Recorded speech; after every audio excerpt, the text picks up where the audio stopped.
and we are, I guess, across the threshold already in terms of our time, but I'm not sure if Dr. Goff would allow us, as the overall taskmaster here, to have a couple of questions, maybe 10 minutes of questions, and we can have a shortened break. Okay.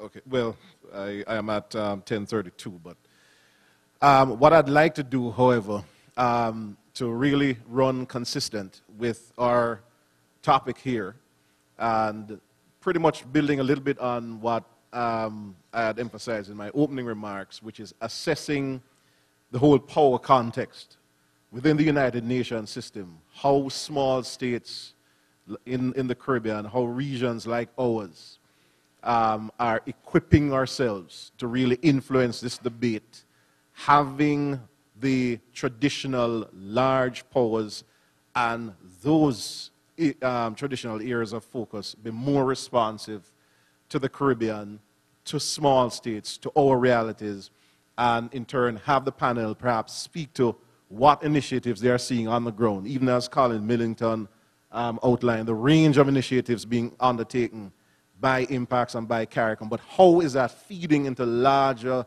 global management of crime and security is what we need to be looking at. So we can just, of course, lift our hands, identify ourselves, and we'll have panelists respond from the table.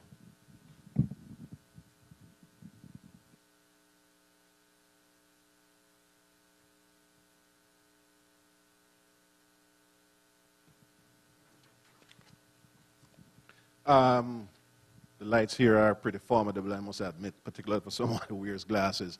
But I'm seeing a hand here, and then one behind, gentleman. Yes, you can go ahead, ma'am.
Gentleman there, the green shirt, identify yourself and we can just move on. Keston Perry, student at the University of the West Indies. I wish to thank you for the presentations, very informative and insightful. What I wish to have seen and heard a lot more of is the non-traditional security threats, which are a reality to the Caribbean, given as small island developing countries, as well as our insular state. What I want to ask, though, is to Professor Diosaran, given the context, the cultural context, as well as the context about which you spoke, how do you reconcile the transnational nature of crime and in terms of crime prevention and crime fighting, and with the cultural context? Because we realize that the narco trafficking, as well as all the other incidents of crime, are transnational in nature. How do you reconcile both issues? Let's just take one more question and then we can just go into a round of responses. Okay, that's fine. Thank you. You have, Professor Diosaran has talked about the financial crunch, the non-availability of sufficient funds for fighting crime, justice administration system. But I think the multinational financial institutions are spending money on crime and crime prevention and justice sector administration reforms. But my point is, if the money that is available to the region is properly being utilized, in many cases we find that once the contract is done, it takes long time to start the project actually. It takes long time to for the actual takeoff and the implementation.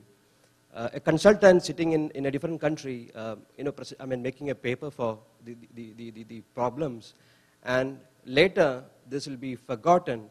And countries usually find, they don't show that much interest in implementing projects on crime and justice administration. If there is a project for building a bridge or on agriculture sector, countries show interest. But the same interest and enthusiasm is not shown on the implementation of projects on justice sector reform. And after, say, 5 years, 10 years, everything is forgotten. The money is either waived off, written off, and the project is nowhere. Thank you. Oh, we have one more. Yes, Ken Stiles from Brigham Young University. I noticed almost all of the analysis had to do with domestic capacity and local coordination. I wonder to what extent you think, and this is particularly for Major Millington and Mr. Hill, commitment to international rules.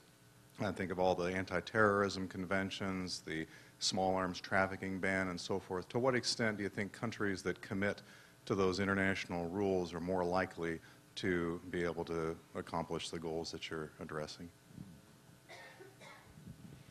All right, thanks. So we'll just go with Professor Diosaran, and then we'll have Major Millington and Mr. Hill.